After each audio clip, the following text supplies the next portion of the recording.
Welcome to Share Talk, the only podcast where investors come first. Hello and welcome to Share Talk. Today I'm joined by Ian Williams, who is Chairman and CEO at Charteris Treasury Portfolio Managers. How are you today, Ian? I'm fine, thank you. And yourself? I'm doing okay. Bit of a mouthful for me introducing you, but hopefully the rest of the interview will be rather more straightforward. It's been a good time for Charteris and for precious metals. What have been the highlights in the near term for you? Well, I think, some time ago we took a view that we were at the early stages of a major bull market in commodities, all commodities, led by gold. And as a result, we sort of set up our funds to have quite a large exposure. So obviously the gold fund has got an exposure anyway. But in our UK equity fund, we've got a lot of the base metal miners in. And in Terry Farrow's Charteris Global Macro Fund, that's got a lot of exposure to commodities.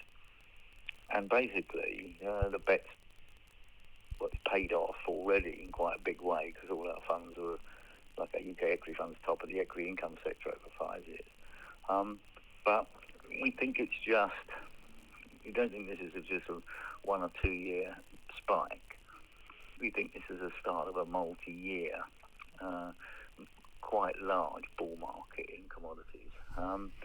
So we're just sticking with the bet, expecting to see much further upside in a lot of the raw materials.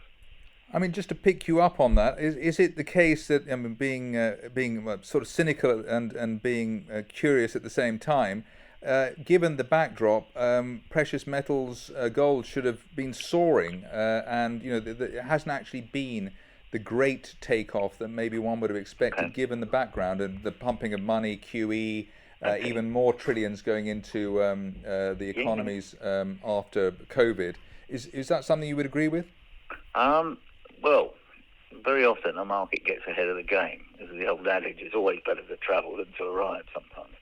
And what you tend to see, I agree with you that the root cause of all this bull market, inflation in copper and whatever, wheat, everything you look, whenever you get these big bursts of money printing by the central banks, gold is always the first mover. Other central banks move in by gold. So gold moved first. And what happened is gold moved up so much and the other commodities didn't really move. So if you look at the ratio between the sort of gold oil ratio, the gold copper ratio, the gold silver ratio, gold is actually been showing up as a bit expensive relative to these others because it moved first and the others didn't move. So at the moment, there's probably more money to be made in the catch-up trade. Then when these other metals like copper and the gold copper ratios come down to more normal levels and the money printing still continues, then we expect that rotation will switch back into gold again, and that will start to take up its role as leader. But in the meantime, there's a lot more money, we think, to be made in things like silver and copper than there is in gold.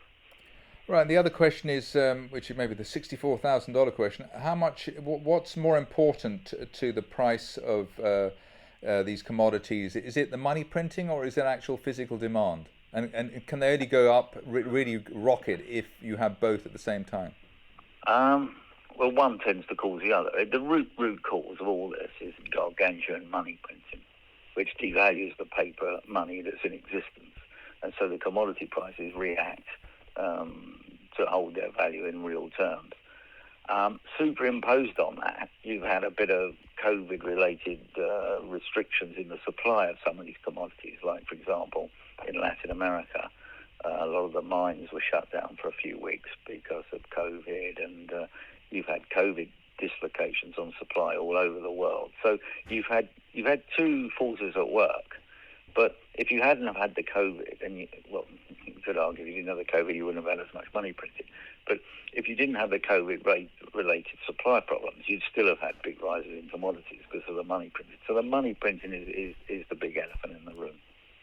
Right, and apart from obviously looking at your particular offering, Charteris, is it the case that it's better to invest in the larger producing mining companies, let's say, or the smaller, gold nugget, a gold nugget company in Paraguay. I mean, is it? Do you have better leverage in the small area or in the larger cap? Okay. Well, up until 6 months ago, our fund, gold fund, and precious metals fund, was almost exclusively in mid caps. So we don't buy the giant ones like Barrick because we don't like them. But we never really got into the small space either. We tended to steer almost exclusively to sort of mid-cap, which is $500 million Canadian to $3 billion market cap. However, 6 months ago, we took a view that because of the way gold had gone up so much and that silver hadn't really participated, so the next stage of the game was silver at some stage has got to not only have a catch-up, but possibly an overtake. So we started to look at some of these $100 million market cap silver minnows, and they carry quite a bit of risk, obviously, because they're fledgling companies. They're not as safe as the big companies. So we just put 1% of the fund into about 15, 20 of these stocks, which is a new departure for us because we never really buy these things. And so we diversified. Although they're more risky than the bigger ones, we diversified the risk by buying lots of small ones rather than trying to be clever and try and home in on one or two and take big stakes in them. And over the last, since silver, it's all started to pan out. So since silver's now started to massively outperform gold, the outperformance of these little silver stocks over your traditional gold shares over the last sort of few months has been stunning. So but even so, okay, so it's worked, but we just think this is round one. We think this potentially goes on much further. There's much more juice in this particular lemon to be squeezed out, we think. So we think silver is just silver and copper are the two assets we think are going to do best in the current environment. It's not to say we're bearish on gold. We think gold's going to go up, but we think silver and copper are going to go up more, especially silver. Right, so our friends at Reddit and the GameStop brigade and all the punters, they were on the right track with silver, even if their timing may be slightly off. Exactly, and their method would be off as well. The difference between silver and GameStop and silver shares and GameStop is that GameStop is an overvalued company that's probably going to go bust, whereas a lot of these silver mines, relative to the silver price, are the cheapest they've ever been. So you're buying good quality earnings. The average silver mine produces silver at about $12 an ounce, and they sell it at $25, $28 an ounce, or whatever the price is.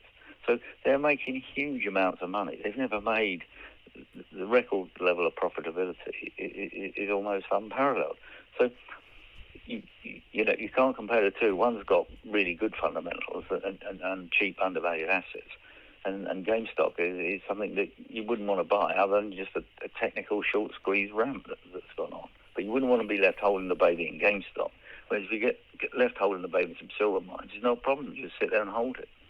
Okay, well, we'll see how all that pans out. But in the meantime, Ian Williams, Chairman, CEO, Charteris Treasury Portfolio Managers, thank you very much indeed. Okay, thank you. Thank you for listening. Remember to visit our website for more news and other podcasts at www.share-talk.com.